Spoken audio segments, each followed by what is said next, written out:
Morning बच्चों, class 12th के lecture record करना है। ये लेक्चर ना मैंने कल भी रिकॉर्ड किया था, लेकिन वो कुछ प्रॉब्लम हो गया वीडियो में, इसलिए वो अपलोड नहीं हो पाया। कल मैंने एक लाइव सेशन भी किया था और लाइव सेशन की गिरती पॉपुलैरिटी, ठीक है, गिरती पॉपुलैरिटी एक चिंता का विषय है। लाइव सेशन बहुत लोगों को, कम लोगों को पसंद आ रहा है। ऐसा ही है, देखो भाई क्या कर सकते हैं। देखो तुम कुछ भी करो, मैं अभी तो दोनों कंटिन्यू करो। मैं चाहता हूँ कि तुम बस पढ़ो। ये चैप्टर जो है ये बहुत ज़्यादा इंपॉर्टेंट है। बहुत लोगों ने स्टार्ट किया है, मैं बहुत ज़्यादा खुश हूँ। मतलब सीरियसली बहुत लोगों ने पढ़ना स्टार्ट किया। वो मुझसे मैसेज करके पूछे सर कैसे स्टार्ट करना है, कैसे पढ़ना है। जितना हो सकता है मैं हेल्प कर रहा हूँ उनको, ठीक है। एक चीज़ हमेशा याद रखना, लाइफ लॉन्ग हमेशा याद रखना, जिंदगी में तुम्हारे पास ये एक अनमोल सत्य की तरह आएगा। देखो 3 तरह के लोग होते हैं स्टार्ट करने वाले। पहले तरह के लोग पहले तरह के लोग तो ऐसे होते हैं जो कभी सोचते नहीं कि कुछ स्टार्ट करना है। वो सोचते हैं कि जाने तो जो है चल रहा है, सही है। पहले तरह के लोग। दूसरे होते हैं वो स्टार्ट तो करते हैं लेकिन आधे रास्ते में कहीं पर खो जाते हैं। तीसरे होते हैं सबसे खतरनाक लोग, सबसे जबरदस्त लोग। वो स्टार्ट इसलिए कर रहे हैं क्योंकि उनको एंड तक पहुंचना है। और मैं आपसे यही उम्मीद रखूंगा कि अगर आप लोगों ने स्टार्ट किया है ना तो एंड तक पहुंचना।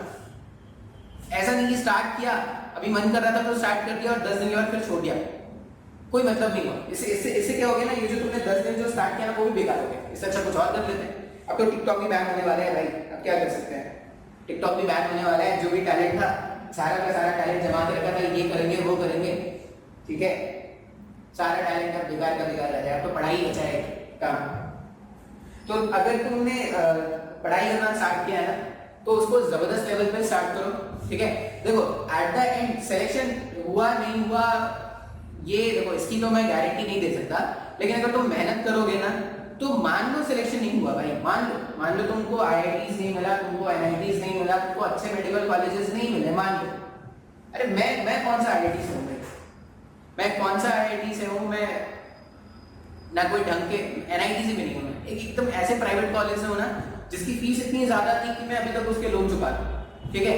लेकिन मैंने कभी तो अपने लाइफ में एक पॉइंट था जब मुझे लगा कि नहीं मेहनत तो करना पड़ेगा भाई, क्योंकि अगर मेहनत नहीं करेंगे तो सब कुछ बेकार होने वाला है, ठीक है। मैंने स्टार्ट किया और मैंने एंड भी किया।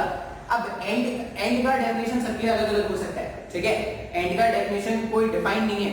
तुम चाहो तो, जैसे वो एक इंटरव्यू था ना, वो क्या कौन सा इंटरव्यू था, वो गली बॉय का जो एक्टर था और वो जो हमारी एक्ट्रेस थी नेपोटिज्म वाला, जहाँ पे हमारा स्ट्रगल बंद होता है वहां पर इनका स्ट्रगल स्टार्ट होता है, एंड सो ऑन कुछ था ना। तो वैसे ही है भाई, किसी के लिए भी ना एंड फिक्स नहीं हो सकता है कि जो मेरा एंड हो ना वो किसी का स्टार्टिंग पॉइंट है, और है नॉर्मली है, मैंने देखा है। मतलब मैं अपने करियर के जिस स्टेज पे पहुंचना चाहता हूँ ना, बहुत लोगों ने तो वहां से स्टार्ट किया है, ठीक है। तो एक चीज हमेशा याद रखना, मैं दुनिया को हरा पाऊं ना इसकी कोई गारंटी नहीं है। मैं दुनिया को हरा पाऊं इसकी कोई गारंटी नहीं है, लेकिन मैं खुद से जीत सकता हूं, मुझे ये इतना पता होना चाहिए बस। और लड़ाई जो है ना वो खुद से है। दुनिया से तो अपन कभी जीत ही नहीं पाएंगे भाई, बहुत बड़ी दुनिया है। तुमको अगर लग रहा है कि तुम शेर हो तो कोई बब्बर शेर तुम्हारा इंतजार कर रहा होगा कहीं पर, ठीक है। तो दुनिया से जीतना तो बहुत मुश्किल है, खुद से जीतना बहुत ही आसान है। अगर तुम थोड़ा बहुत कुछ करना चाहते हो लाइफ में तो, ठीक है, तुम खुद से जीतो ना भाई। तुमको लगता है कि तुमने अगर एक चैप्टर तुमने हफ्ते दिन में पढ़ा था तो तुम कोशिश करो कि अगला जो चैप्टर पढ़ना है वो मेरे को 6 दिन में कंप्लीट कर देना है। फिर तुम ये कोशिश करो कि अच्छा नेक्स्ट जो चैप्टर मैं पढ़ूंगा ना वो अगले 5 दिन में कंप्लीट हो जाए, नेक्स्ट जो चैप्टर पढ़ूंगा वो अगले 4 दिन में कंप्लीट हो जाए। इस तरह से अगर तुम कोशिश करोगे ना पढ़ना, तो जो एंड, और अभी जो एंड है ना, जैसे मैं तुम्हारा ऐसा एंड जो देख रहा हूँ, मतलब एंड मतलब डेस्टिनेशन, वो मैं फिर से बोल रहा हूँ कि जो मैं एंड तुम्हारे लिए सोच रहा हूँ वो तुम्हारा एंड नहीं हो सकता, वो तुम्हारे उससे आगे भी हो सकता है।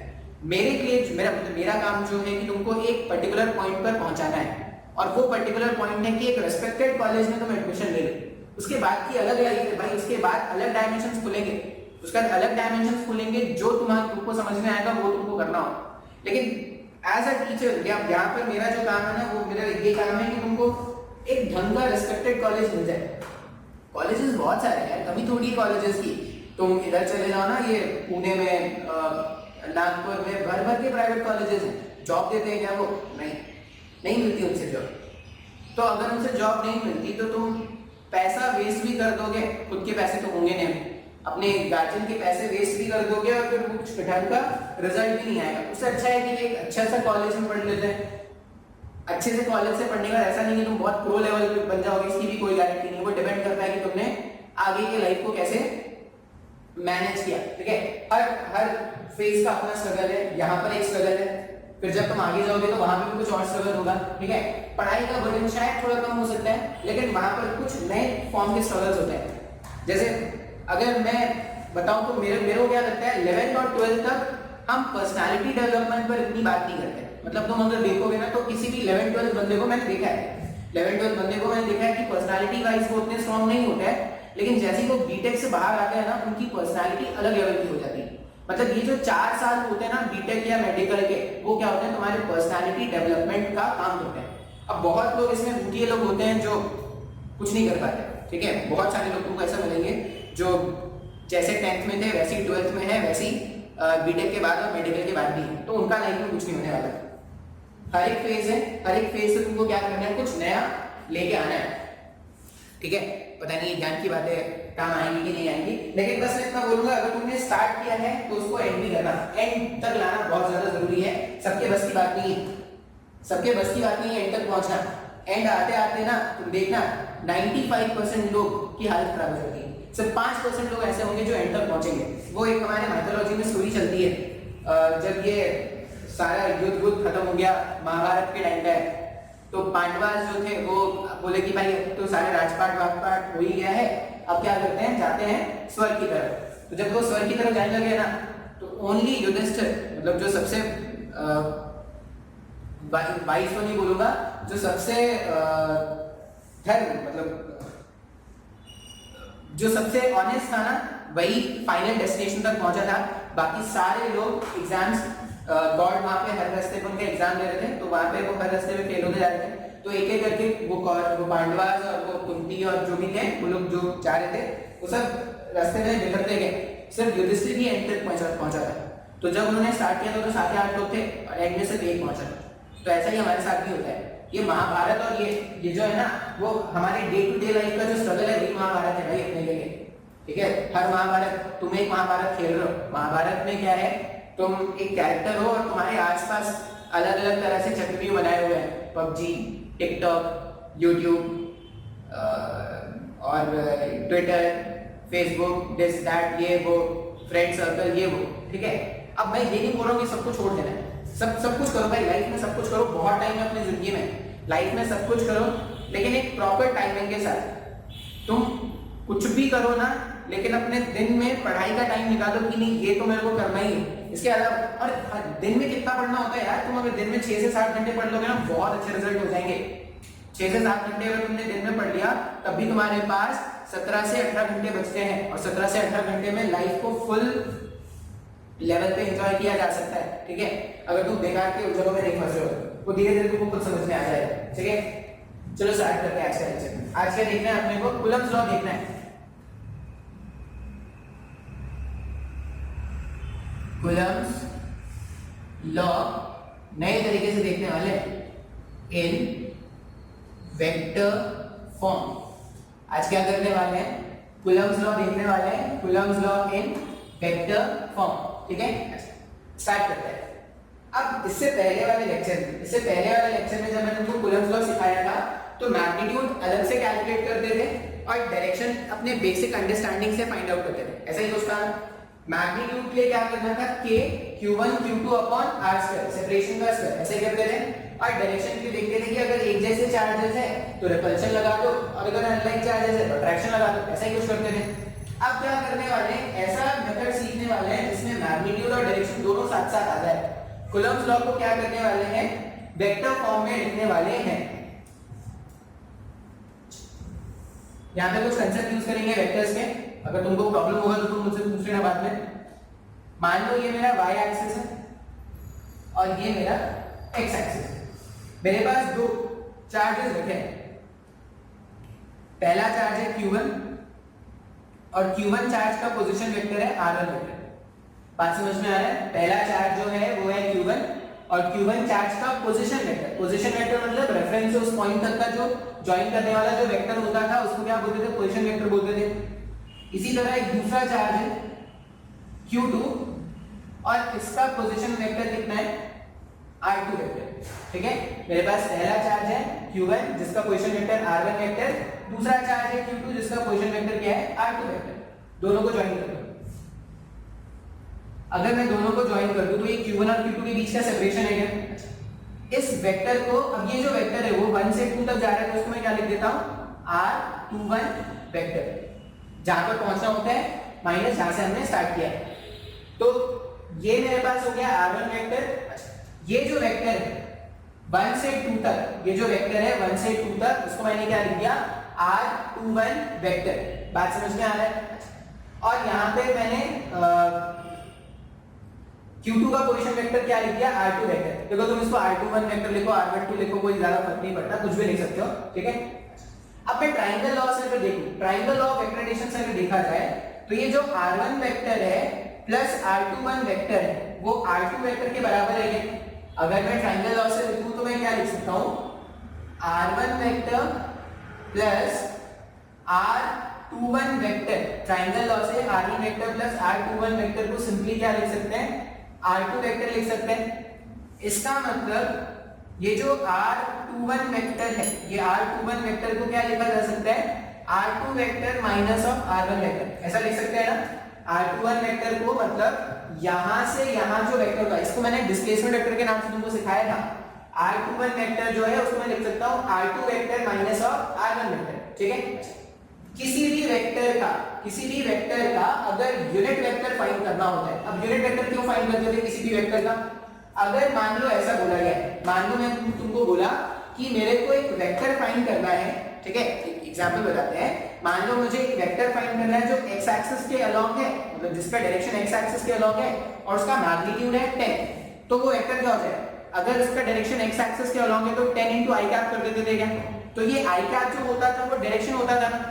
तो अगर तुम किसी भी वेक्टर का यूनिट वेक्टर लिख दोगे मतलब तुम उसका डायरेक्शन स्पेसिफाई कर रहे हो। मान लो मैंने बोला कि मेरे पास एक यूनिट वेक्टर है, मान लो मेरे पास एक यूनिट वेक्टर है क्या, i cap by √2 plus j cap by √2। ये यूनिट वेक्टर है ना, मैग्नीट्यूड बना रहा है 1/2 प्लस 1/2। हां, अब मान लो एक यूनिट वेक्टर है इस तरह से, मतलब मुझे पता है कि कोई यूनिट वेक्टर है, मतलब कोई वेक्टर है जिसका डायरेक्शन ये है। अब इस डायरेक्शन में मुझे कोई भी वेक्टर लिखना होता तो मैं क्या कर देता, मैग्नीट्यूड से मल्टीप्लाई कर दूंगा, तो मैग्नीट्यूड इनटू यूनिट वेक्टर वो मेरा रिजल्टेंट वेक्टर बन जाएगा क्या। बात समझ में आ रहा है। हमने यूनिट वेक्टर पहले भी सीखा था। यूनिट वेक्टर का काम क्या होता है, तो यूनिट वेक्टर जो होता है वो वेक्टर बनाने के, वेक्टर के डायरेक्शन को स्पेसिफाई करता है। तो अगर मैंने लिखा है r21 वेक्टर, अगर मैंने लिखा है r21 वेक्टर, तो ये r21 वेक्टर का मतलब क्या होगा, हमने लिखा है यहां पर r21 वेक्टर, इसका मतलब इस वेक्टर का मुझे क्या फाइंड करना है, इस वेक्टर का मुझे यूनिट वेक्टर। यूनिट वेक्टर क्यों फाइंड कर रहे हैं, यूनिट वेक्टर फाइंड करने से हम क्या कर लेंगे, उस वेक्टर का डायरेक्शन फाइंड कर लेंगे। ठीक है, आगे बस दो कपड़े, एक गीला कपड़ा और एक सूखा कपड़ा, पहले भिगाओ फिर सुखाओ, पहले भिगाओ फिर सुखाओ फिर पढ़ाओ। ठीक है, तो इसका अगर यूनिट वेक्टर लिखना है तो यूनिट वेक्टर को ऐसे लिखते हैं r21 कैप। अब r21 कैप को सिंपली क्या लिखा जा सकता है, r21 vector, vector divided by its magnitude. Vector को अगर उसके मैग्नीट्यूड से डिवाइड कर दोगे तभी तो यूनिट वेक्टर मिलेगा। या इसी को मैं ऐसा भी लिख सकता हूं क्या, r2 vector minus r1 vector divided by mod of r2 vector minus r1 vector का, नहीं बस नहीं, मैग्नीट्यूड। तो इस तरह से मैं r21 वेक्टर लिख सकता हूं। ये मेरे पास अगर r21 वेक्टर था तो अगर मुझे इसको ऑपोजिट लिखना होता, मान लीजिए r12 क्या, अब अगर r21 वेक्टर लिखा था तो यहाँ पे r21 डिवाइडेड बाय इसका मैग्नीट्यूड लिखा था, यहाँ पे लिख देंगे r12 vector divided by magnitude of r12 vector. या अगर देखो अब ये r12 वेक्टर, इसका मतलब 1 पर पहुंचना है और 2 से हमने स्टार्ट किया होगा, 1 पर पहुंचना है 2 से हमने स्टार्ट किया, तो इसको अपन क्या लिख देंगे r1 vector minus r2 vector divided by mod of r1 vector minus r2 vector. मैंने ऊपर वाले इक्वेशन को देख के ये भी लिख दिया। अब ध्यान से देखना है कि ये सब मैं क्यों बता रहा हूँ, ये यूनिट वेक्टर में क्यों बता रहा हूँ, ये पुरानी बातें क्यों रिवाइज कराई जा रही है। मान लो मुझसे बोला गया होता कि फाइंड द फोर्स, मुझे बोला गया होता कि find the force on charge 1, find the force on charge 1 because of charge 2, मान लो ये बोला गया होता।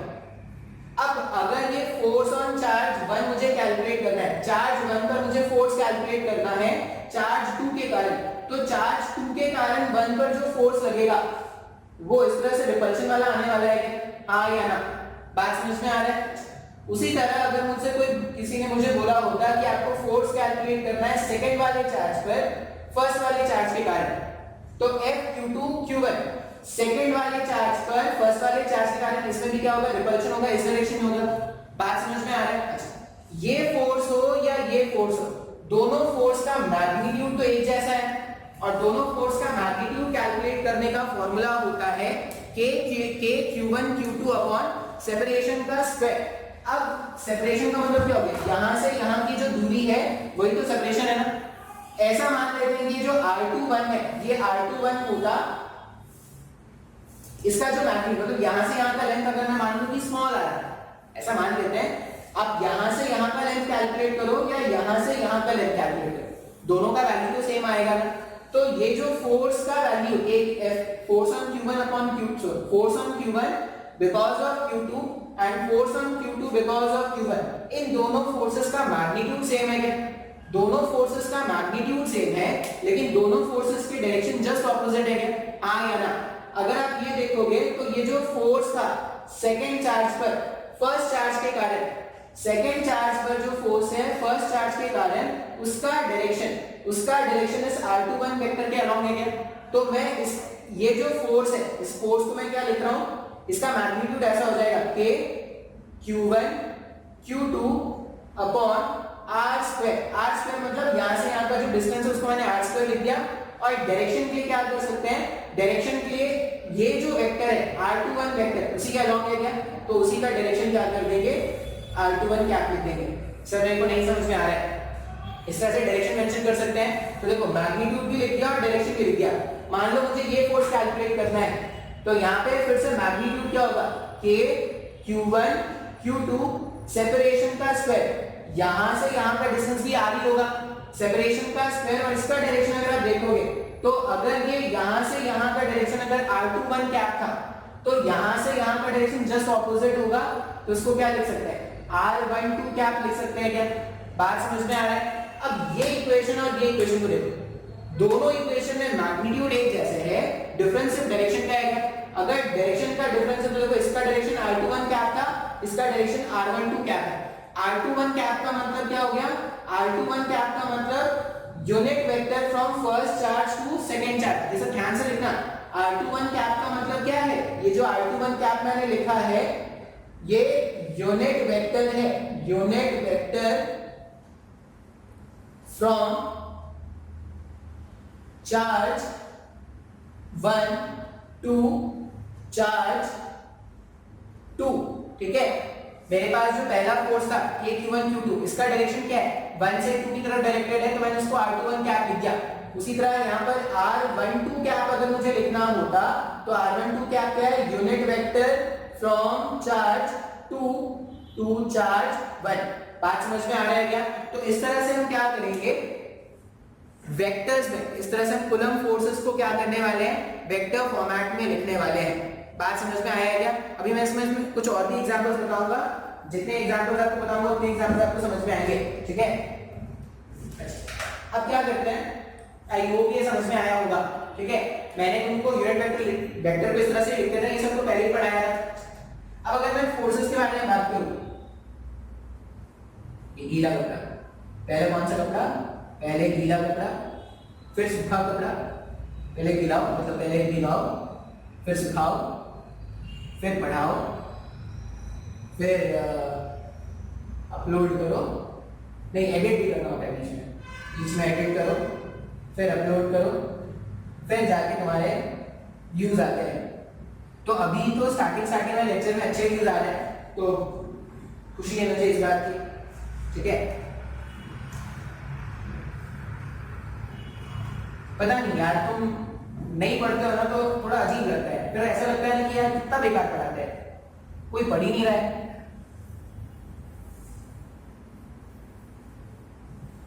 देखो मैं बहुत अच्छा टीचर तो नहीं हूँ, मेरे को नहीं लगता कि मैं बहुत अच्छा टीचर हूँ, लेकिन जरूरत मैं पढ़ा सकता हूँ भाई, मतलब जितना तुमको जरूरत है ना उतना मैं बता देता हूँ। देखो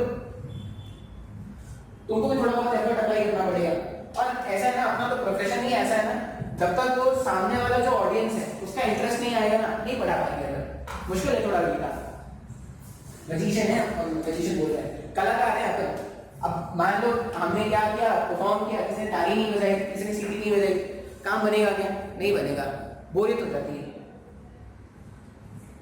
देखते हैं, तो मान लो मुझे ये लिखना है, ध्यान से देखना, एक एक बार यहाँ पे क्या करना है, ध्यान से देखना है। फोर्स ऑन सेकेंड चार्ज लिख रहे हैं, force on second charge because of first charge, और इसको क्या कर रहे हैं, वेक्टर में लिख रहे हैं। वेक्टर में लिख रहे हैं मतलब मैग्नीट्यूड भी साथ में लिखेंगे और डायरेक्शन भी साथ में लिखेंगे। देखो स्टार्टिंग में जैसा बुक्स में गिवन होता है वैसा बता देंगे, क्वेश्चन सॉल्व करने के एक शॉर्ट ट्रिक होगा वो बता दूंगा, उसको याद कर लेना, उससे सारे क्वेश्चन बनेंगे। अभी force on second charge because of first charge, second charge पर जो फोर्स लग रहा है उसका डायरेक्शन ये है क्या, तो उसका मैग्नीट्यूड क्या लिखते हैं, उसका मैग्नीट्यूड ऐसा लिखेंगे k q1 q2। अच्छा ये r, ये जो r है वो एक्चुअल में क्या है, r21 वेक्टर के मैग्नीट्यूड का स्क्वायर है क्या। तो मैं इसको अगर थोड़ा तूफानी लिखना चाहता हूं मैं ऐसा भी लिख सकता हूं, r21 वेक्टर के मैग्नीट्यूड का स्क्वायर। और डायरेक्शन के लिए क्या लिख सकते हैं, डायरेक्शन के लिए अपन लिख सकते हैं r21 क्या। इसी को अगर मुझे और फॉर्मेट में लिखना होगा तो ये जो f21 वेक्टर है उसको लिखा जाता k q1 q2 divided by magnitude of r21। अच्छा मैं स्क्वायर वेक्टर से लगा रहा, यूनिट वेक्टर जो होता था वो एक्चुअल में vector divided by its magnitude होता है, ऐसा कुछ होता है ना। मतलब मैं इसको अरेंज करके ऐसा भी लिख सकता हूं क्या, k q1 q2 divided by r21 vector mod of r21 vector का क्यूब, ऐसा भी लिख सकते हैं क्या। बुक्स में ऐसा ही लिखा मिलेगा, बुक्स में ऐसा ही लिखा मिलेगा, लेकिन ये जो लिखा है ना वो मेरे कोई काम का नहीं है। इसको हम क्या करेंगे, जब क्वेश्चन सॉल्व करना सीखेंगे तो अलग से समझेंगे। ये बस मैं लिखना सिखा रहा हूं जैसे बुक्स में लिखा होता है, ये समझ में आया क्या। ये मैंने क्या लिखा था, फोर्स ऑन सेकंड चार्ज लिखा था बिकॉज ऑफ फर्स्ट चार्ज। आपको बस क्या करना है, नोट करते जाना है, समझते जाना है और नोट करते जाना है।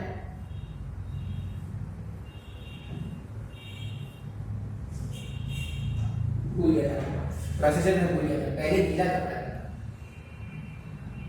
पहले गीला अगर कपड़ा होगा तो सफाई अच्छे से नहीं होगी। 4 बूंदों वाला गीला कपड़ा, ठीक है, पहले गीला फिर सूखा। अब मेरे को लग रहा है ना ये लेक्चर आज का बहुत बड़ा करने वाला है, क्योंकि आधा ज़्यादा नहीं, मेरे को व्हाइट बोर्ड ही रब करने वाला है। आगे देखते हैं, मान लो मुझे फोर्स कैलकुलेट करना होगा, फोर्स ऑन मुझे कैलकुलेट करना है, फोर्स ऑन। अब किस पे कैलकुलेट करेंगे, मान लो फर्स्ट चार्ज पे फोर्स कैलकुलेट करने वाले हैं because of second charge, force on first charge because of second charge. अगर मुझे ये कैलकुलेट करना है तो मैग्नीट्यूड तो अभी भी क्या लिखेंगे, k q1 q2। ये थोड़ा स्क्रीन गीला है इसलिए अच्छे से आ नहीं रहा है, आप मैं बोलता भी जा रहा हूं। फोर्स जो लिखेंगे अपन वो क्या लिखेंगे, k q1 q2 upon separation का स्क्वायर। अच्छा यहां पर जो सेपरेशन है, सेपरेशन r21 वेक्टर के मैग्नीट्यूड का स्क्वायर भी लिख सकते हैं क्या, ऐसा भी लिख सकते हैं क्या। अब जो डायरेक्शन है, अब मुझे क्या करना है, फोर्स ऑन 1 देखना है बिकॉज ऑफ सेकंड चार्ज, मुझे ये डायरेक्शन लिखना है क्या। मतलब जो वेक्टर है वो क्या होगा, 2 से स्टार्ट होके 1 तक आने वाला है, 2 से स्टार्ट होके 1 तक आने वाला है, तो ऐसा लिख देते हैं डिवाइडेड बाय जहां पर पहुंचना था उसके कोऑर्डिनेट्स माइनस जहां से अपन ने स्टार्ट किया इसका स्क्वायर। और डायरेक्शन भी अपन क्या लिख सकते हैं, r12 क्या, ऐसा लिख सकते हैं क्या, हाँ या ना। अब इसी को अगर मुझे और अरेंज करके लिखना होगा तो ये जो f12 वेक्टर है उसको ऐसा भी लिख सकते थे k q1 q2 divided by mod of r12 का क्यूब इनटू r12 वेक्टर। देखो फर्स्ट चार्ज पर जो फोर्स है सेकंड चार्ज के कारण वेक्टर फॉर्मेट में ऐसा लिख देना, उसी तरह सेकंड चार्ज पर जो फोर्स था फर्स्ट चार्ज के कारण इसमें वेक्टर फॉर्मेट में k q1 q2 upon r21 vector के मैग्नीट्यूड का क्यूब और ये r21 वेक्टर इस तरह से लिख सकते हैं क्या? हाँ या ना? मेरे पास अभी दोनों एक जैसे चार्ज थे तो मैंने ऐसा लिखा, दोनों एक जैसे चार्ज थे, दोनों पॉजिटिव पॉजिटिव चार्ज थे तो मैंने ऐसा लिखा। अब क्या करते हैं, नेगेटिव एक पॉजिटिव और एक नेगेटिव चार्ज लेके देखते हैं। मैं यहाँ पर क्या करूंगा, इसी डायग्राम में मैं बनाने वाला हूँ, आप क्या करना अलग से डायग्राम बना लेना। ये सब बातें याद रखते हैं, ठीक है। Q1 पे जो फोर्स है उसका डायरेक्शन ये है तो वेक्टर फॉर्मेट में इस तरह से लिखेंगे। Q2 पे जो फोर्स है उसका डायरेक्शन r21 वेक्टर के अलॉन्ग था तो उस वेक्टर फॉर्मेट में इस तरह से लिख दिया। मैं इसी डायग्राम में क्या करने वाला हूँ, चेंज करूंगा, आपको क्या करना है अलग से डायग्राम बनाना है। अब अलग से डायग्राम बनाना, कुछ चीजें तो सेम रखनी है अपने को। अब क्या करते हैं ना, एक चार्ज मान लो पॉजिटिव है, एक चार्ज मान लो पॉजिटिव है और दूसरा चार्ज कैसा है, दूसरा चार्ज जो है वो नेगेटिव है, ठीक है। इसको हटा देते हैं, इसका काम नहीं है अभी।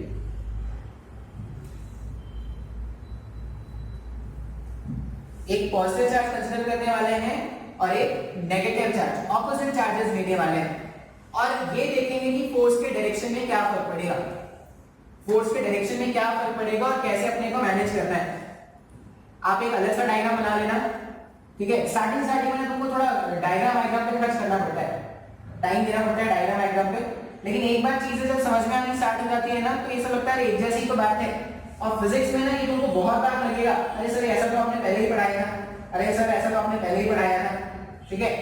और जब जब ऐसा रिवीजन होगा ना मैं आपको बताता जाऊंगा कि ये सब मैंने पहले भी पढ़ाया था।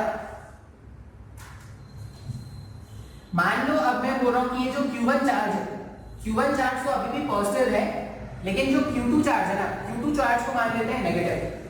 Q1 चार्ज यहाँ पर अभी भी पॉजिटिव ले लेंगे, लेकिन जो Q2 चार्ज है उसको मान लेते हैं नेगेटिव। मतलब एक चार्ज पॉजिटिव मान लेते हैं और दूसरा चार्ज नेगेटिव मान लेते हैं। अब तुमको समझ में आ गया होगा, तुम खुद ब खुद बता दोगे मुझे। Q1 पॉजिटिव है और ये क्या है, नेगेटिव। अगर Q1 पॉजिटिव है तो Q1 को जो फोर्स मिलेगा वो अट्रैक्शन फोर्स इस तरफ आएगा, उसी तरह Q2 को जो फोर्स मिलेगा वो अट्रैक्शन फोर्स इस तरफ आएगा। क्या बात समझ में आ रहा है? अभी आपको डायरेक्शन आपको खुद से बताना है, मैं डायरेक्शन नहीं लिखने वाला, डायरेक्शन आप खुद से सोच के अपने से लिखना। ये 1 है, ये 2 है। मान लो मुझे फोर्स कैलकुलेट करना है, force on one charge because of second charge. जब मैं मैग्नीट्यूड लिख रहा हूँ तो वो तो नेचर के इंडिपेंडेंट लिखते हैं, k q1 q2 upon r², ऐसे ही तो लिखना होता है ना। अगर अपन मैग्नीट्यूड लिखने वाले हैं तो उसको नेचर के इंडिपेंडेंट लिखेंगे, k q1 q2 upon r², ठीक है।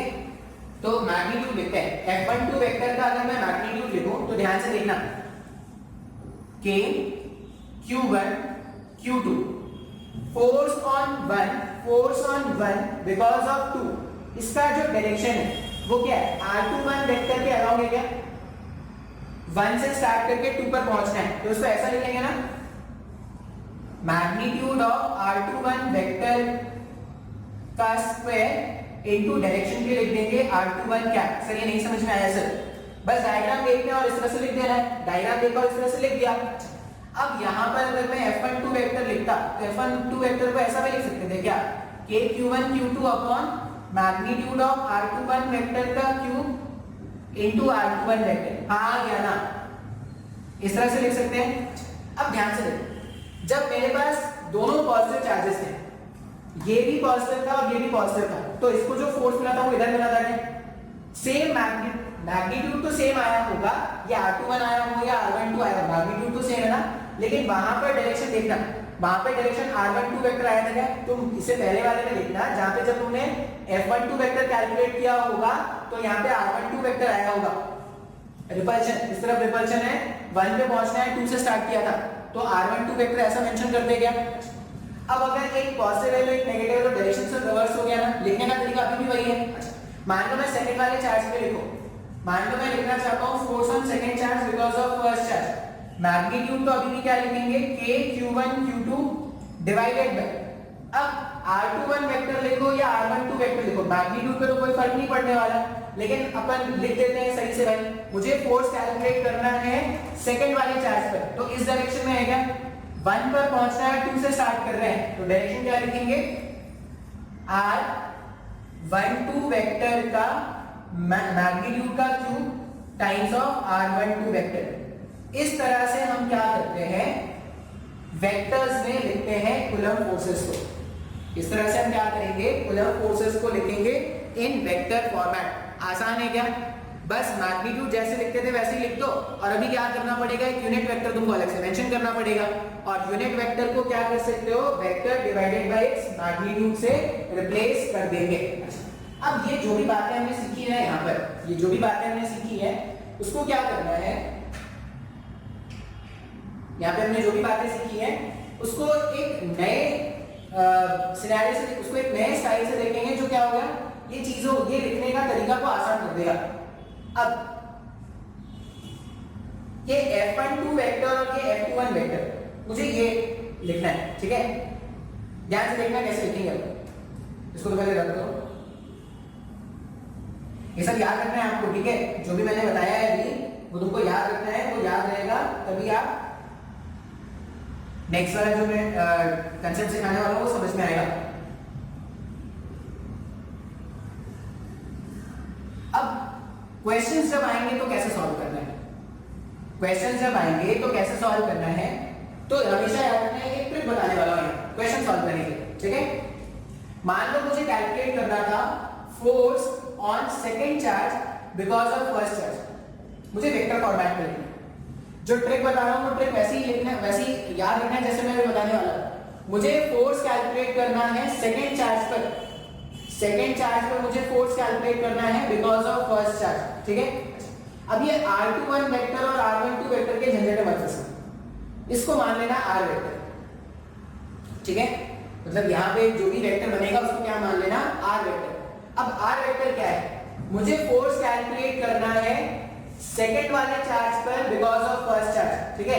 तो मैग्नीट्यूड आप ऐसा लिख देना, k q1 q2 r vector के मैग्नीट्यूड का क्यूब इनटू r वेक्टर। आप सिर्फ ये फॉर्मूला याद रखना, आज के बाद से जब भी मैं बोलूं कि मेरे को वेक्टर फॉर्मेट में लिखना है तो आप सिर्फ ये याद रखना, फोर्स ऑन 21 है, फोर्स ऑन f12, मान लो फोर्स ऑन 21 नहीं हो के मान लो ये होता,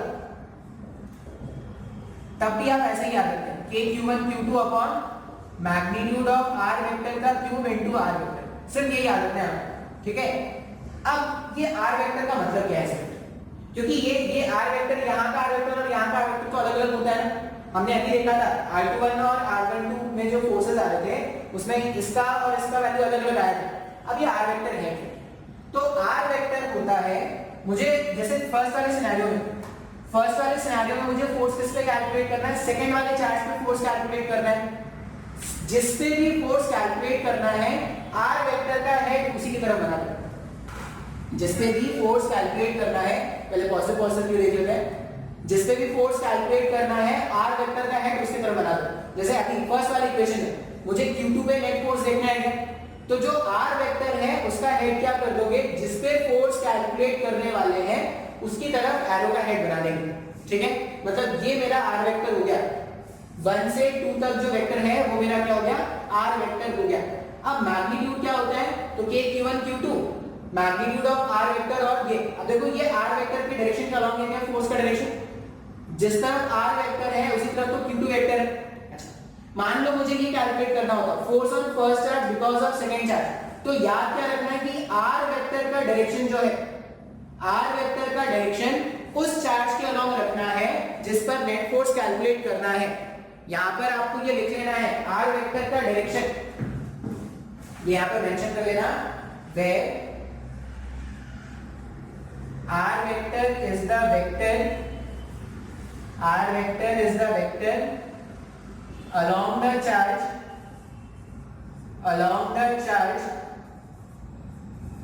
on which net force is to be calculated, जिस पर भी नेट फोर्स कैलकुलेट करना है, कैलकुलेटेड, जिसपे भी नेट फोर्स कैलकुलेट करना है, आर वेक्टर का डायरेक्शन उसकी तरफ रखेंगे। जैसे पहला सिनेरियो, अगर मैं सेकंड इस पे अगर फोर्स कैलकुलेट कर रहा था तो मैंने आर वेक्टर ऐसा रख दिया। अब जो आर वेक्टर है वही फोर्स का डायरेक्शन हो गया था नहीं। अगर मुझे फर्स्ट वाले चार्ज पे फोर्स कैलकुलेट करना है, दोनों एक जैसे नेचर के चार्ज है, फर्स्ट वाले चार्ज पर अगर मुझे फोर्स कैलकुलेट करना है तो अब आर वेक्टर कैसा हो जाएगा, ऐसा हो जाएगा। अब ध्यान से देखो, फोर्स का डायरेक्शन और ये आर वेक्टर डायरेक्शन एक जैसा है क्या, तो कोई फर्क नहीं पड़ेगा। लेकिन मान लो अगर मैं बोलता कि एक चार्ज पॉजिटिव है और दूसरा चार्ज जो है वो नेगेटिव है, एक चार्ज पॉजिटिव है और दूसरा चार्ज नेगेटिव है, तो अगर आर वेक्टर का डायरेक्शन तो कैसे रखना होता है, अभी मुझे मान लो नेट फोर्स, ये मैं फर्स्ट वाला इक्वेशन सॉल्व करूंगा, ये find the net force on second charge because of first charge, पहले वाले चार्ज के कारण सेकंड वाले चार्ज पे लगने वाला नेट फोर्स मेरे को कैलकुलेट करना है। अब आर वेक्टर का डायरेक्शन हमेशा कैसे दिखाना है, आर वेक्टर तो जिस चार्ज पर फोर्स कैलकुलेट करना है उसके लॉन्ग दिखा देंगे, तो ये आर वेक्टर का डायरेक्शन हो गया, इस पे नेट फोर्स कैलकुलेट करना था। अब आर वेक्टर इस तरफ है और फोर्स का डायरेक्शन इस तरफ है, उसमें क्या ऐसा चेंज कर दोगे कि वो सही सही होना स्टार्ट हो जाए। अब वो जो मेरे पास मैग्नीट्यूड मैंने लिखा है, इससे पहले तक जब भी मैग्नीट्यूड लिख रहे थे, ये याद रखना है, इससे पहले तक जब भी मैग्नीट्यूड लिख रहे थे तो चार्जेस को बिना नेचर के पुट करते थे क्या, सिर्फ चार्जेस के मैग्नीट्यूड देखते थे ना। आप याद रखना, जब आपको वेक्टर फॉर्मेट में फोर्स का इक्वेशन लिखना है, वेक्टर फॉर्मेट में फोर्स लिखना है, तो चार्जेस को आप क्या करोगे, नेचर के साथ रख दोगे। जैसे इस वाले इक्वेशन में Q1 का वैल्यू तो पॉजिटिव था, ये Q2 को मैं क्या रख दूंगा, -Q2 अगर रख दूंगा, मैंने चार्जेस को अगर उनके नेचर के साथ रख दिया, -Q2 रख दूंगा, तो ये माइनस क्या हो जाएगा, ये माइनस तो इसी के साथ चला जाएगा ना, तो ये माइनस ऑफ आर वेक्टर हो गया क्या। माइनस ऑफ आर वेक्टर का मतलब क्या होगा, अगर ये आर वेक्टर इस तरफ था तो माइनस ऑफ आर वेक्टर इस तरफ हो जाएगा, तो फोर्स का डायरेक्शन मैच कर रहेगा। सर नहीं आ रहा समझ में, कुछ भी देखो, जब दोनों चार्जेस पॉजिटिव थे, मैं आपको क्या बोल रहा हूँ, क्या करना है आपको F12 कैलकुलेट करना है, F21 कैलकुलेट करना है, या कोई भी पेयर ऑफ फोर्स कैलकुलेट करना है, जो भी चेंज आना होता था वो तो आर वेक्टर से ही चेंज होता था ना, R12 हो जा रहा था या R21 वेक्टर तो उसी से चेंज हो रहा था ना। अब इसको जनरलाइज कर रहे हैं, जनरलाइज करने के लिए क्या बोल रहे हैं आप, हमेशा ऐसा याद रखो, जिस पर भी फोर्स कैलकुलेट करना है, जिस पर भी फोर्स, जैसे अगर मेरे को सेकंड वाले चार्ज पर, इस वाले केस में सेकंड वाले चार्ज पर फोर्स कैलकुलेट करना है, तो आर वेक्टर का डायरेक्शन आप क्या कर दो, सेकंड वाले चार्ज का लॉग कर दो, ठीक है। और जब आप चार्जेस का वैल्यूज पुट करोगे ना, तो प्लस माइनस के साथ पुट करना।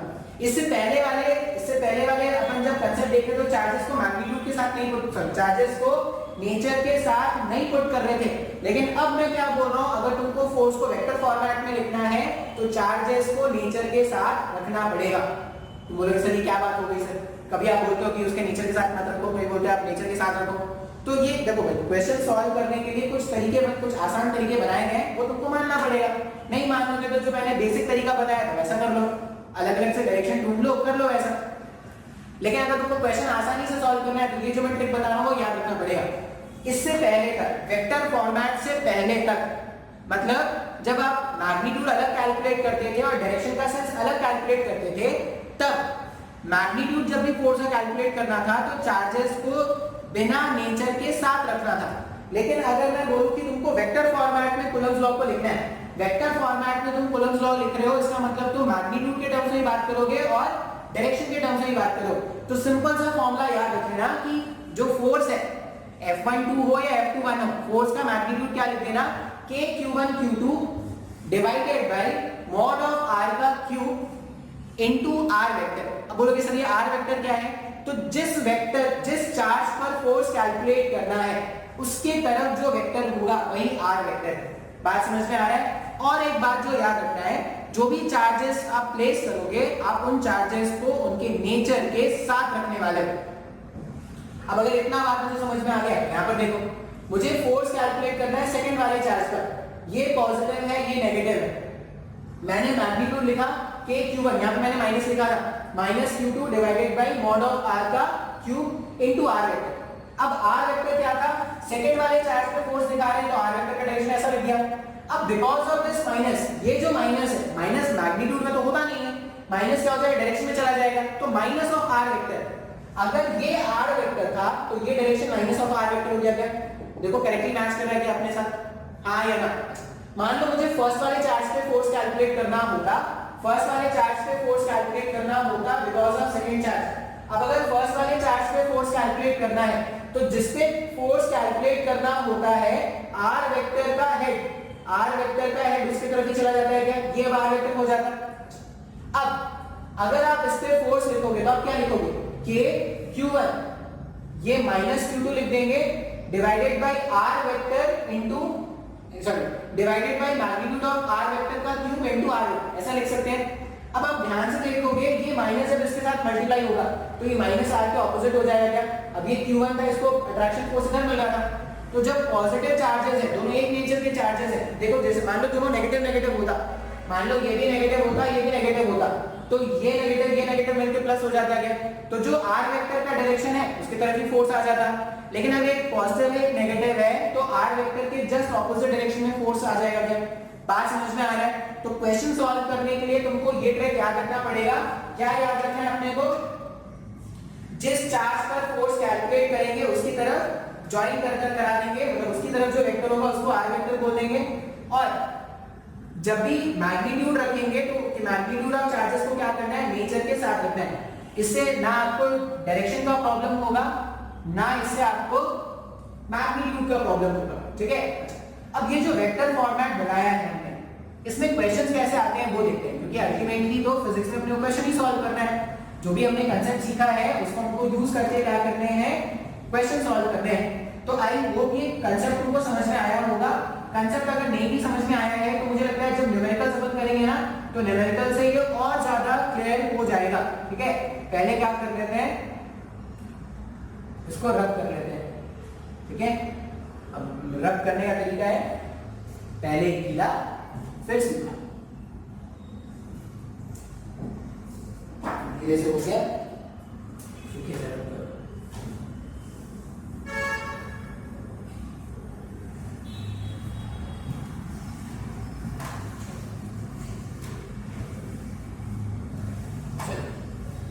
क्वेश्चन स्टार्ट करते हैं। अब क्वेश्चन कैसा है, तो सिंपल सा क्वेश्चन देखते हैं। सबसे पहले तो क्वेश्चन 1, ठीक है? क्वेश्चन 1 क्या है? मान लो मेरे पास एक चार्ज है Q1 और दूसरा चार्ज है Q2, ठीक है? Q1 चार्ज का मैग्नीट्यूड है मान लो Q, इसका जो मैग्नीट्यूड है वो Q है, और इसका जो मैग्नीट्यूड है वो मान लो -2Q। एक पॉजिटिव चार्ज ले लेते हैं, एक नेगेटिव चार्ज ले लेते हैं, और ये बोला गया है कि Q1 चार्ज को मैंने रखा था 1,2 पर, और इसको मैंने कहां पे रखा है? कहीं पे तो रख दो इसको, मान लो रख देते हैं 2,1 पर रख देते हैं। Q1 चार्ज को मैंने रखा है, Q1 चार्ज इसका मैग्नीट्यूड Q है, उसको मैंने कहां पे रखा है? 1,2 पे, मतलब उसके कोऑर्डिनेट्स क्या है? 1,2, पोजीशन वेक्टर पता है, मतलब कोऑर्डिनेट्स पता है। और Q2 जो चार्ज है उसको मैंने कहां पे रखा है? 2,1 पर रखा है। इसका डायग्राम अगर अपन सोचे तो इसका डायग्राम कुछ ऐसा है, जो Q1 चार्ज है 1,2, x1 रखना था, ये ऐसा रखना था, यहां कहीं पर Q1 चार्ज है, ठीक है? और Q2 चार्ज क्या है? 2,1, 2,1 का मतलब यहां कहीं पर Q2 चार्ज हो गया। अब मुझे क्या करना है? इन दोनों के बीच में फोर्स कैलकुलेट करना है, हमें फोर्स कैलकुलेट करना है। मान लो मुझे फोर्स कैलकुलेट करना है, find force on Q1 because of Q2, ये मुझे सॉल्व करना है। बात समझ में आ रहा है? अब मैग्नीट्यूड निकाल लेंगे, डायरेक्शन भी निकाल लेंगे। मैग्नीट्यूड और डायरेक्शन निकालने के लिए क्या करेंगे? तरीका क्या यूज करेंगे हम? तरीका ये यूज करेंगे कि जिस पे भी फोर्स कैलकुलेट करना है, जिस पे भी फोर्स, जैसा कि मुझे फोर्स किस पे कैलकुलेट करना है? Q1 पर, तो एक वेक्टर बना देंगे आर वेक्टर। ये आर वेक्टर क्या हो जाएगा? ऐसा हो जाएगा। ये जो वेक्टर है जिस पे फोर्स कैलकुलेट करना है उसको ज्वाइन करने वाला जो लाइन होगा उसकी तरफ आर वेक्टर बना देंगे। अभी अगर मैं इक्वेशन ध्यान से देखना, ये मेरे पास सेकंड चार्ज और ये फर्स्ट चार्ज। अब अगर मैं फोर्स का मैग्नीट्यूड मैं वेक्टर फॉर्मेट में लिख रहा हूं तो मुझे क्या लिखना है? पहले तो मैग्नीट्यूड के कांस्टेंट, इस बारे में सोचना नहीं है। पहला जो चार्ज है वो है Q, दूसरा जो चार्ज है वो क्या है? -2Q डिवाइडेड बाय, ठीक है, डिवाइडेड बाय R वेक्टर के मैग्नीट्यूड का क्यूब इनटू R वेक्टर, यही तो लिखना है ना। यही तो फोर्स है। और आर वेक्टर क्या है, तो आर वेक्टर जो है, आर वेक्टर सेकंड वेक्टर से स्टार्ट होता हुआ वेक्टर है जो फर्स्ट वेक्टर तक पहुंचने वाला है। वो आर वेक्टर को मैं ऐसा लिखूंगा, क्या ध्यान से देखना, तो आर वेक्टर को अगर मुझे लिखना है तो मुझे यहां पर पहुंचना है। इसके कोऑर्डिनेट्स क्या थे, इसके कोऑर्डिनेट्स थे 1,2, इसके कोऑर्डिनेट्स क्या थे 2,1। मुझे आर वेक्टर अगर लिखना है तो मुझे फर्स्ट वाले पॉइंट पे पहुंचना है और मैंने स्टार्ट कहां से किया, सेकंड वाले पॉइंट से। तो जहां पर पहुंचना होता है उसके कोऑर्डिनेट्स माइनस जहां से स्टार्ट किया है, तो ऐसा लिख सकते हैं क्या 1 - 2 i cap plus 2 - 1 j cap. तो ये जो r वेक्टर बना है, ये जो r वेक्टर बन रहा है वो कितना आ जाएगा -i cap plus j cap. इस तरह से r वेक्टर आ गया ना। अगर r वेक्टर मिल गया तो मैग्नीट्यूड ऑफ r वेक्टर क्या हो जाएगा, मैग्नीट्यूड ऑफ r वेक्टर हो जाएगा इसके कोएफिशिएंट का स्क्वायर प्लस इसके कोएफिशिएंट का स्क्वायर। तो 1 का स्क्वायर प्लस 1 का square, magnitude of r vector जो आ रहा है वो √2 के बराबर आ गया क्या। इसका मतलब जो फोर्स है, force on charge 1 because of charge 2, उसको सिंपली क्या लिखेंगे k q square 2, k 2q square, एक माइनस भी है, ठीक है, एक माइनस भी है, -2kq square divided by separation कितना है √2 का क्यूब अगर करोगे तो 2√2 हो गया ये। और r वेक्टर के प्लेस में आप क्या लिख दोगे -i cap plus j cap. ये माइनस जब अंदर मल्टीप्लाई हो जाएगा तो फोर्स q1 q2 का वैल्यू कितना हो जाएगा, 2 से 2 कैंसिल भी हो जाएगा, तो कैंसिल कर देते हैं, kq square upon √2 i cap minus j cap. ये हमारा फाइनल आंसर है। बात समझ में आ रहा है क्या। तो ये जो क्वेश्चन था उसमें मैग्नीट्यूड और डायरेक्शन दोनों एक ही क्वेश्चन में आ गया। ऐसा तो हमने नहीं किया ना कि अलग से मैग्नीट्यूड कैलकुलेट किया फिर अलग से डायरेक्शन कैलकुलेट कर रहे हैं। हमने सिंपली क्या किया, जिस पे नेट फोर्स कैलकुलेट करना था उसकी तरफ ज्वाइन करने वाले वेक्टर को r वेक्टर बोल दिया। फोर्स का इक्वेशन यही याद रखना है कि q1 q2 upon r vector के मैग्नीट्यूड का क्यूब इनटू r वेक्टर। अब r वेक्टर का मतलब था जिस पे नेट फोर्स कैलकुलेट करना है उसको ज्वाइन करने वाला जो वेक्टर होगा वो r वेक्टर है। तो r वेक्टर कैलकुलेट कर लिया, एक बार r वेक्टर कैलकुलेट कर लिया, सिंपलीफाई किया तो आंसर आ गया हमारे पास। अब इतना बात हमें याद रखना पड़ेगा, जब भी फोर्स को वेक्टर फॉर्मेट में लिखना है तो इतना बात याद रखना पड़ेगा। अब बोलोगे सर ये क्यों सिखा रहे हो, मतलब ये वेक्टर फॉर्मेट आप क्यों सिखा रहे हो। हमें तो पता ही है कि अगर मुझे इसके कारण फोर्स कैलकुलेट करना तो मैग्नीट्यूड में अलग से कैलकुलेट कर लेता और मैं इसके अलावा डायरेक्शन कैलकुलेट कर लेता। हमें तो पता ही है ना। मैं अगर तुमको वेक्टर फॉर्मेट नहीं भी सिखाता ना तब भी तुम ये क्वेश्चन सॉल्व कर लेते। क्यों, क्योंकि ये क्वेश्चन प्लेन में है। ये जो क्वेश्चन है वो क्या प्लेन में है, इसको बहुत ही आसानी से बोलते हैं सर ये q2 है, ये q1 है। एक अब यहाँ पे ये जो q1 है वो क्या है पॉजिटिव चार्ज था और q2 नेगेटिव है, तो फोर्स का डायरेक्शन ऐसा होगा। तो मैग्नीट्यूड अपन कैलकुलेट कर लेते तो कोऑर्डिनेट्स गिवन है तो डिस्टेंस फार्मूला से आप सेपरेशन निकाल सकते हो। सेपरेशन निकाल लेते हैं, वहां से आपको फोर्स का वैल्यू भी मिल जाता, डायरेक्शन भी ढूंढ लेते ना। अब ये जो तरीका है वेक्टर फॉर्मेट वो क्यों सिखाया गया, कुछ ऐसे क्वेश्चंस होंगे जब चार्जेस स्पेस में बिखरे पड़े होंगे। जब चार्जेस स्पेस में बिखरे पड़े होते हैं ना तो डायरेक्शन एनालाइज करना थोड़ा मुश्किल हो जाता है। अगर डायरेक्शन एनालाइज करना मुश्किल हो जाता है तो हम क्या करेंगे, फोर्सेस अगर मेरे पास मान लो 10 वेक्टर है मान लो, और वो जो 10 के 10 वेक्टर्स है वो i cap j cap k cap के फॉर्म में लिखे हैं, तो 10 वेक्टर्स को ऐड करना बहुत ही आसान है। i कैप को i कैप से जोड़ दो, j कैप को j कैप से जोड़ दो, k कैप को k कैप से जोड़ दो। तो 10 वेक्टर्स है और 10 वो जो 10 वेक्टर्स है वो अगर कंपोनेंट्स के फॉर्म में है उनका ऐड करना बहुत ही आसान होता है, हाँ या ना। इसलिए हम क्या करेंगे, जब भी मेरे पास स्पेस डिस्ट्रीब्यूशन होगा चार्जेस का तो उसको हम सॉल्व करेंगे वेक्टर मेथड से। अभी इसके बाद वाले जो एग्जांपल्स मैं कराऊंगा उसमें आपको ये समझ में आएगा। आई होप यहां तक आपको क्लियर होगा। ठीक है, करने देते हैं, उनको थोड़ा रिकॉर्ड करते हैं। एक और क्वेश्चन देखते हैं। ठीक है, ये इसे वेक्टर जो फॉर्म है तो लग जाता है वो थोड़ा और ज्यादा आसान हो जाएगा। ठीक है, कैसा क्वेश्चन है, मान लो हमारे पास एक ऐसा स्क्वायर पिरामिड है। ठीक है, मतलब पिरामिड है जिसका बेस क्या है, जिसका बेस है स्क्वायर। ठीक है। और इसका जो हाइट है वो कितना है, इसका हाइट है मान लो कुछ तो एच हाइट पर है ये, ऐसा डायग्राम समझ में आ रहा है, ठीक है। हमारे पास एक ऐसा स्क्वायर पिरामिड है, मतलब एक थ्री डायमेंशनल डायग्राम है। और क्या रखना है हमने, यहाँ पर क्यू चार्ज, यहाँ पर क्यू चार्ज, यहाँ पर क्यू चार्ज और यहाँ पर क्यू चार्ज। इस तरह से हमने क्या रखा है, क्यू चार्जेस को सेपरेट करके रखे हैं।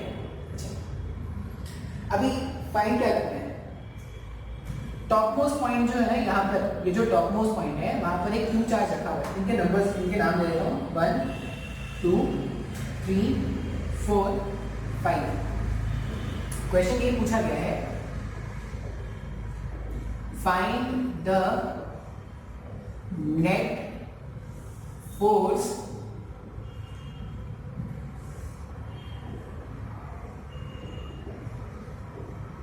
experience, find the net force experienced by fifth charge, ठीक है।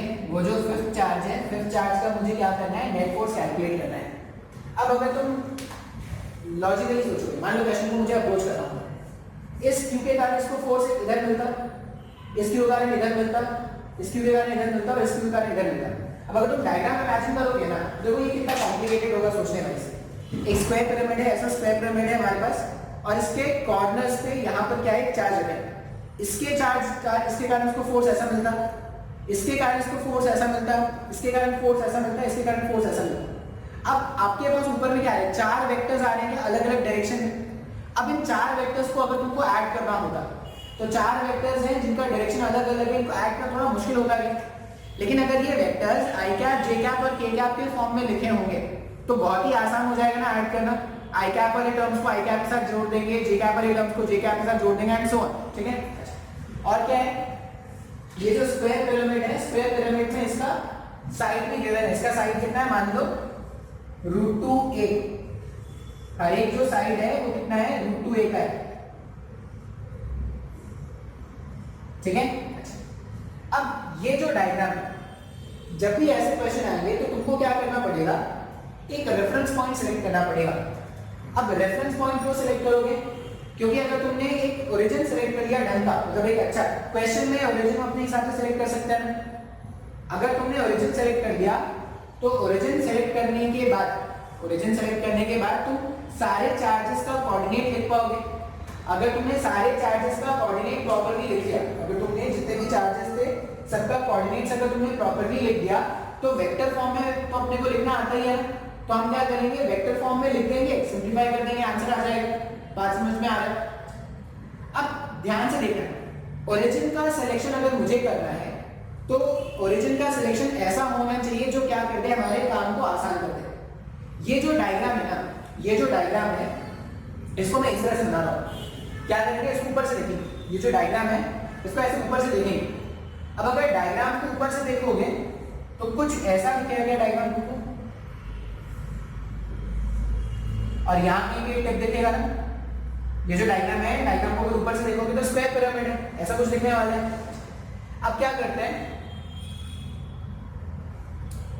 इसको मान लेते हैं एक्स एक्सिस, ये एक्स एक्सिस, ये वाई एक्सिस, ये ओरिजिन, हाँ या ना, ठीक है। अब अगर ये लेंथ हमारे पास √2a का है, अगर ये √2a लेंथ का है तो यहां से यहां का लेंथ कैलकुलेट कर सकते हैं क्या। देखो ये √2a, ये भी √2a, ये √2a और ये √2a। अगर मैं ये लेंथ कैलकुलेट करूं तो ये मेरे पास एक स्क्वायर है। स्क्वायर का डायमीटर क्या होता है, स्क्वायर का डायमीटर होता है √2 टाइम्स ऑफ साइड होता है। अगर इसका साइड √2a है, इसमें √2 और मल्टीप्लाई कर दोगे तो यहां से यहां का जो लेंथ है, यहां से यहां का जो लेंथ है वो 2 टाइम्स ऑफ a आ गया। इसका मतलब ये जो दूरी है वो a होगा, ये भी a होगा एंड सो ऑन। इस तरह से लिख सकते हैं। जो पहला चार्ज है मान लो q1। अब अगर q1 चार्ज का मैं कोऑर्डिनेट लिखूं तो ये जो q1 चार्ज है ये क्या है, ये xy प्लेन है ना, ये नीचे वाला जो प्लेन था वो तो xy प्लेन है। तो अगर मैं q1 चार्ज का कोऑर्डिनेट लिखूं, ध्यान से देखना, ये मैंने बोल दिया कि ये जो है वो क्या है, ओरिजिन। अगर मैं इसका कोऑर्डिनेट लिखूं तो इसमें x कोऑर्डिनेट कितना है, इसमें x कोऑर्डिनेट माइनस a है, y कोऑर्डिनेट क्या है, इसका y कोऑर्डिनेट 0 है और z कोऑर्डिनेट भी 0 हो गया क्या? सर मेरे को नहीं समझ में आया। अगर आप ये डायग्राम ध्यान से देखोगे तो मैंने इसको क्या कर दिया, मैं इसको ऊपर से देख रहा हूं और मैंने ओरिजिन किसको मान लिया, जहां पर डायगोनल्स इंटरसेक्ट करते, मतलब ये जो पिरामिड है, ये जो स्क्वायर पिरामिड का सेंटर होता है, मैंने इसको क्या मान लिया, ओरिजिन मान लिया। देखो तुम ओरिजिन का सिलेक्शन तुमको खुद से करना है और ओरिजिन का सिलेक्शन ऐसा करना जो तुम्हारे क्वेश्चन को आसान बना दे। कहीं और तुम ओरिजिन मानते ना, कहीं मान लो इसको अगर ओरिजिन मानते तो नो डाउट तुम कोऑर्डिनेट्स लिख लेते, आंसर भी आ जाता, लेकिन कोऑर्डिनेट्स थोड़े मुश्किल हो जाते हैं क्या लिखने, इसका कोऑर्डिनेट फिर इसका कोऑर्डिनेट फिर इसका कोऑर्डिनेट फिर इसका कोऑर्डिनेट, सबसे ज्यादा मुश्किल हो जाता है लिखना। तुम कहीं पर भी ओरिजिन मानोगे क्वेश्चन सॉल्व करने पे आंसर सही सही आ जाएगा, लेकिन ओरिजिन का सिलेक्शन ऐसा करना जो तुम्हारे काम को थोड़ा आसान कर दे। इसलिए मैंने क्या कर दिया, यहां पर जो भी इंटरसेक्ट करता वहीं पर हमने क्या कर दिया, इसके ओरिजिन को मान लिया। अब ध्यान से देखते हैं, Q1 वाले चार्ज का मैंने कोऑर्डिनेट लिखा तो हो गया। यहां पे देखो, ये अगर मेरा ओरिजिन था, ये अगर ओरिजिन था तो ये ओरिजिन से कितने डिस्टेंस पे, a डिस्टेंस पे। अब अगर ये xy प्लेन पर है, xy प्लेन पर है तो x और y कोऑर्डिनेट तो हो सकते हैं, z कोऑर्डिनेट तो 0 ही होना है, 0। अब x एक्सिस के अलोंग अगर है, ये x एक्सिस था, ये y एक्सिस था, x एक्सिस के अलोंग क्या होता है, सिर्फ x कोऑर्डिनेट मिलेगा, y कोऑर्डिनेट तो कुछ मिलेगा नहीं। उसी तरह अगर मैं इसका कोऑर्डिनेट लिखता, ये कौन सा चार्ज है, ये मेरे पास Q1 चार्ज हो गया, ठीक है, ये Q1 चार्ज है, ये Q2 चार्ज है। अगर मैं Q2 चार्ज के कोऑर्डिनेट्स लिखूंगा तो Q2 चार्ज के कोऑर्डिनेट्स अपन क्या लिखेंगे, a, 0, 0। उसी तरह इसका अगर मुझे कोऑर्डिनेट लिखना होता है, यहाँ पे कौन सा चार्ज है, Q4। अगर मुझे Q4, अगर सब Q1, Q2, Q3, Q4 सब एक जैसे हैं तो कहीं पे भी Q लिख दो, एक ही बात है। ये हो जाएगा 0, इसका y कोऑर्डिनेट a और z कोऑर्डिनेट 0। उसी तरह ये भी Q है, इसमें अगर आप लिखोगे तो क्या लिखोगे, 0, -a, 0 लिख सकते हैं क्या ऐसा। और फाइनली जो फिफ्थ चार्ज है, उसका कोऑर्डिनेट क्या लिखेंगे, वो ऐसे z एक्सिस के ऊपर आ रहा है, z एक्सिस में अगर ऊपर आ रहा है तो x कोऑर्डिनेट 0, y कोऑर्डिनेट 0, सिर्फ z कोऑर्डिनेट होगा जो h के बराबर हो जाएगा। तो मैंने क्या किया, वो जो डायग्राम था उसको देख के मैंने सारे चार्जेस के कोऑर्डिनेट्स लिख दिए हैं। अब सारे चार्जेस के कोऑर्डिनेट्स लिखने के बाद अपने को नेट फोर्स कैलकुलेट करना है, force experience by fifth charge. वो जो पांचवा चार्ज है वो कितना फोर्स एक्सपीरियंस करेगा वही कैलकुलेट करना है। अच्छा, सुपरपोजिशन प्रिंसिपल से हम क्या जानते हैं, सारे इंडिविजुअल फोर्सेस कैलकुलेट कर लो और सारे इंडिविजुअल फोर्सेस को वेक्टरली ऐड कर दोगे तो नेट आंसर आ जाएगा। मुझे कैलकुलेट करना है, ध्यान से देखना भी, मुझे कैलकुलेट करना था net force on fifth charge. अब ये जो फिफ्थ वाला जो चार्ज है, उस पे फोर्स कौन लगा सकता है, उस पे फोर्स लगा सकता है force on fifth charge because of first charge, plus force on fifth charge because of second charge, force on fifth charge because of third charge, plus force on fifth charge because of fourth charge. जितने भी मेरे पास charges available हैं, सबके कारण क्या करेंगे, fifth वाले charge पर इंडिपेंडेंट जो भी फोर्सेस हैं वो कैलकुलेट कर लेंगे। फिर जो भी मेरे पास फोर्सेस आएंगे सबको वेक्टरली ऐड कर दोगे तो फाइनल आंसर आपको मिल जाएगा। मान लो मैं कैलकुलेट करना चाह रहा हूं force on fifth charge because of first charge. अब ध्यान से देखिए, फिफ्थ चार्ज का कोऑर्डिनेट, जो फिफ्थ चार्ज था उसका मैग्नीट्यूड q है और उसका कोऑर्डिनेट क्या रखना था अपने को, 0, 0, h, यही रखना था क्या। और जो फर्स्ट चार्ज है, फर्स्ट चार्ज का कोऑर्डिनेट क्या रखना अपने को, -a, 0, इस तरह से रखना है क्या। अब ये दोनों मेरे पास है, मुझे फोर्स किस पे कैलकुलेट करना है, ये मेरा फिफ्थ चार्ज है और ये मेरा फर्स्ट चार्ज है। जिससे फोर्स कैलकुलेट करना होता है एरो का हेड उसके तरफ ही दिखाते हैं, और सब अगर पॉजिटिव चार्जेस है तो प्लस माइनस से कोई चेंज आने नहीं वाला। अब मान लो इस F1, ये जो F1 वेक्टर है, फोर्स ऑन फिफ्थ चार्ज, अगर मैं फर्स्ट टर्म लिखूं तो मैग्नीट्यूड हो जाएगा k q स्क्वायर। अच्छा, सेपरेशन का स्क्वायर, सेपरेशन के मैग्नीट्यूड का क्यूब इनटू सेपरेशन वेक्टर। अब r वेक्टर को कैसे लिखेंगे, यहां से यहां पहुंचना है क्या, तो r वेक्टर क्या हो जाएगा, जहां पर पहुंचना है उसके कोऑर्डिनेट्स, तो 0 minus of -a i cap plus 0 minus 0 इसको लिखने का कोई मतलब नहीं है। जे कैप वाले टर्म को h कैप के प्लेस में लिख देना h सॉरी z वाले टर्म में क्या लिखोगे h माइनस 0 और यहाँ पर k कैप। और इसका अगर अब मेरे पास अगर देखोगे तो ये जो वेक्टर आया वो क्या है a i कैप और h k कैप आ रहा है ना, तो इसका जो मैग्नीट्यूड होगा वो root over of a square plus h square हो जाएगा। जो भी मैग्नीट्यूड आया उसका क्यूब। सर मेरे को नहीं समझ में आया सर, ध्यान से देखो भाई, एक जिस तरह से पहला सॉल्व करेंगे वैसे ही क्या करने वाले हैं बाकी भी सॉल्व करेंगे। मैंने वहां पे नेट फोर्स मुझे फिफ्थ वाले चार्ज पे कैलकुलेट करना था। फिफ्थ वाले चार्ज पे नेट फोर्स कैलकुलेट करने के लिए मैंने क्या किया, मैंने इंडिविजुअल जो भी फोर्सेस डेवलप होंगे सबको अलग अलग से लिखेंगे और सबको ऐड कर देंगे। तो सबसे पहला फोर्स मैंने क्या लिखा है, force on fifth charge because of first charge, magnitude है k q स्क्वायर और मैंने वो डायग्राम अलग से बना दिया है। अब डायग्राम बना दिया उसमें क्या कर दिया मैंने अलग से कोऑर्डिनेट लिख दिया है। तो फिफ्थ वाले चार्ज का कोऑर्डिनेट क्या था 0, 0, h। फर्स्ट वाले चार्ज का कोऑर्डिनेट क्या है -a, 0, 0। अब यहां पर अगर आप देखोगे तो देखो मुझे फिफ्थ चार्ज पे नेट फोर्स कैलकुलेट करना है, मतलब एरो का हेड जो होना चाहिए वो फिफ्थ चार्ज के पास होना चाहिए, ठीक है। अब जहां पर पहुंचना होता है उसके कोऑर्डिनेट्स माइनस जहां से स्टार्ट किया है तो 0 माइनस ऑफ माइनस a, ये क्या हो जाएगा प्लस a हो जाएगा। तो a आई क्या 0, 0 इसको लिखने में कोई मतलब नहीं है। h माइनस 0 k क्या, तो मेरे पास जो r वेक्टर आया इस केस में वो कितना है a आई क्या प्लस h k क्या आ रहा है। जब इसका मैग्नीट्यूड लिखोगे तो कितना हो जाएगा root over of a square plus h square और इस पूरे का क्यूब कर देना। तो ये मेरे पास f51 वेक्टर हो गया। उसी तरह अगर मैं नेक्स्ट कैलकुलेट करूं, मान लो मैं कैलकुलेट करूं f52, मैग्नीट्यूड तो अभी भी k क्यू स्क्वायर होगा, ठीक है। अब ध्यान से देखना, मुझे पहुंचना है इस तक, मुझे पहुंचना है इस तक और मैं स्टार्ट यहां से कर रहा हूं ना, तो r वेक्टर इन दोनों को ज्वाइन करने वाला जो लाइन होता है वही r वेक्टर होता है। अब जहां पर मैं अलग से बना देता हूं भाई, कंफ्यूजन ना हो, यहां पर ये q5 है और ये q2 है।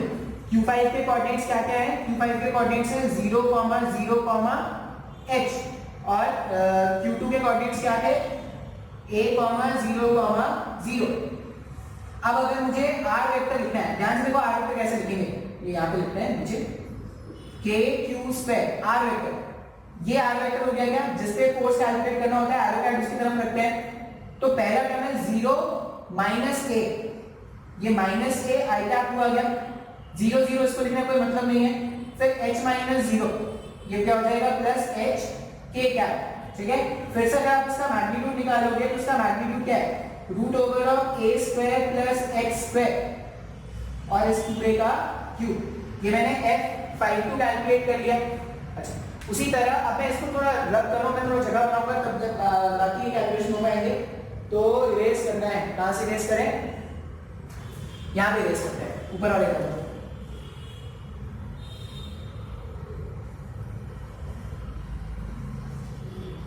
नेक्स्ट में अपन फोर्स कैलकुलेट करेंगे। मेरे पास नेक्स्ट फोर्स कौन सा आ गया F, force on fifth charge because of third charge, ये कैलकुलेट करते हैं। तो स्टार्टिंग में ना तुम ऐसे बनाओगे ना जैसे मैं बना रहा हूं, मैं कैलकुलेट क्या करने वाला हूं force on fifth charge because of third charge. अब दोनों को अलग से बना लेते हैं। अगर दोनों को अलग से बना दिया जाए तो फिफ्थ चार्ज, ये हमारे पास फिफ्थ चार्ज है, इसका मैग्नीट्यूड है क्यू और इसका जो कोऑर्डिनेट था वो क्या था 0, 0, h, ठीक है। ये फिफ्थ चार्ज है और थर्ड चार्ज का अगर आप कोऑर्डिनेट देखोगे तो थर्ड चार्ज कौन सा था, ये q4 है, ये q3 है। थर्ड चार्ज का कोऑर्डिनेट क्या हो गया 0, -a, 0। सिंपलीफाई कर लो तो ये कितना हो जाएगा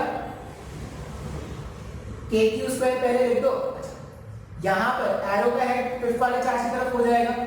0 - 0 लिखने कोई मतलब नहीं है, 0 माइनस ऑफ माइनस a, मतलब ये a j कैप हो गया यहां पर और ये क्या हो जाएगा h - 0, तो ये क्या हो जाएगा h k कैप। फिर से जब आप इसका मैग्नीट्यूड कैलकुलेट करोगे तो a square plus h square और इसका पावर कितना 3 क्यूब कर देंगे। लास्ट में अगर मैं फाइनली कैलकुलेट करूं, सॉरी कुछ हुआ नहीं ना, रिकॉर्ड तो हो रहा है, माइक डूब जाएगा मेरे, नहीं हो रहा है रिकॉर्ड। लास्ट में अगर मैं कैलकुलेट करूं force on fifth charge because of fourth charge, ठीक है, तो ये हटा देते हैं, इसका जरूरत नहीं है। Force on fifth charge because of, अच्छा जो लोग मुझसे पूछते रहे ना कि सर क्लासेस कब से खुल रहे हैं, एक अपडेट है भाई उनके लिए, 31 जुलाई तक तो नहीं खुल रहा है। और आज हमारे मोदी जी आने भी वाले हैं 4 बजे, 4 बजे मोदी जी आएंगे तो उनको संबोधित करेंगे, ठीक है। तो do here watch Modi ji and his जो भी वो बोलेंगे, ठीक है। तो मेरे से पूछ रहे थे ना, तो उनको मैंने लेटेस्ट न्यूज़ दे दिया कि 31 जुलाई तक तो ऐसे ही चलना है। अब दोबारा मत पूछना मेरे से। Force on fifth charge because of fourth charge, ठीक है। फिफ्थ चार्ज को बना दो Q5 और Q4। Q5 का कोऑर्डिनेट क्या क्या था? Q5 था हमारे पास 0,0,H और Q4 का कोऑर्डिनेट क्या है? 0,0,A,0। अब फिर से अगर आप फोर्स कैलकुलेट करोगे तो फोर्स 5,4, ये कितना हो जाएगा? ये हो जाएगा, ये R वेक्टर हो गया। फिर चार्ज की तरफ मुझे फोर्स कैलकुलेट करना है, 0 - 0 लिखने का कोई मतलब नहीं है। फिर 0 - A, ये मेरे पास पहले मैग्नीट्यूड लिख देते हैं, KQ² लिख दो, ये हो जाएगा -A J cap, -A J cap और H K कैप। और इसका जो मैग्नीट्यूड है वो कितना आ जाएगा? √A² + H² to the power 3। अब मेरे पास सारे फोर्सेस आ गए हैं। अब अगर मुझे नेट फोर्स कैलकुलेट करना है तो जितने भी मेरे पास इंडिविजुअल फोर्सेस बने, इन सारे इंडिविजुअल फोर्सेस को अगर मैं वेक्टरली ऐड कर दूंगा तो मेरे पास नेट फोर्स आ जाएगा क्या? तो अगर आप ध्यान से देखोगे ना तो इस तरह के क्वेश्चंस में सिर्फ कैलकुलेशन ही है भाई, और कुछ नहीं है। जैसे पहला फोर्स कैलकुलेट किया था वैसे ही तो बाकी सारे फोर्सेस कैलकुलेट कर रहे हैं।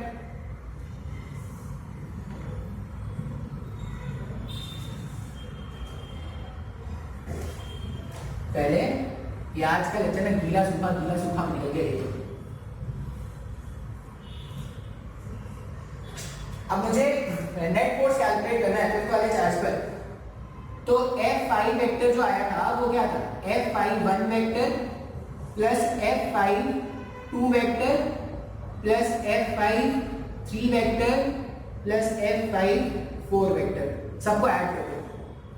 पहला वेक्टर मेरे पास कितना है? अच्छा देखो, एक टर्म अगर देखोगे तो KQ² अपॉन √A² + H² का क्यूब, ये तो हर जगह है, तो वो तो हर जगह से कॉमन ले लो। KQ² अपॉन √A² + H² का क्यूब, ये तो मैंने हर जगह से कॉमन ले लिया। यहाँ पे देखो, जो पहला टर्म है वो क्या है? AI cap plus HK cap है क्या? तो यहाँ पे लिख दिया मैंने AI cap plus HK cap. फिर आगे देखते हैं, -AI cap plus HK cap. Next term है -AI cap plus HK cap. फिर नेक्स्ट टर्म देखो, AJ cap plus HK cap. फिर नेक्स्ट टर्म देखो, -AJ cap plus HK cap, plus AI cap minus AI cap से cancel, plus AJ cap minus AJ cap से cancel. तो जो भी net force आ रहा है फिफ्थ वाले चार्ज पर वो कितना आ रहा है? KQ² √A² प्लस H², और ये क्या हो जाएगा? HK cap plus HK cap, HK cap plus HK cap, तो 4 बार मल्टीप्लाई कर दो और K कैप। ये मेरे पास क्या है? नेट फोर्स का वैल्यू। आसान है क्या? हाँ या ना? हमें वेक्टर फॉर्म में याद क्या रखना है? वेक्टर फॉर्म के क्वेश्चन, अब बोलोगे सर ये वेक्टर फॉर्म वाला क्वेश्चन, जो वेक्टर फॉर्म का जो एप्लीकेशन है वो क्या है? तो जब भी तुम देखना कि स्पेस में डिस्ट्रीब्यूटेड है चार्ज का सिस्टम अगर स्पेस में डिस्ट्रीब्यूटेड है तो वेक्टर फॉर्म से एनालाइज करना आसान हो जाता है। क्यों? क्योंकि वहां पे डायरेक्शन के बारे में हम नहीं सोचेंगे, आई कैप जे कैप के कैप जो होगा वो डायरेक्शन को संभाल लेगा, ठीक है। अब वेक्टर फॉर्म में करना क्या होता है? तो जिस पे भी फोर्स कैलकुलेट करना है उसकी तरफ आर वेक्टर बना दो, ठीक है। और फोर्स का मैग्नीट्यूड क्या लिख दोगे? KQ1 Q2 upon R vector का, अगर आपको फोर्स लिखना है वेक्टर फॉर्मेट में तो आप क्या लिख दो? KQ1 Q2 R vector divided by mod of R vector का क्यूब। सिंपलीफाई कर दोगे वो क्या हो जाएगा? आंसर हो जाएगा, ठीक है। तो इतना रहने देते हैं आज के दिन में।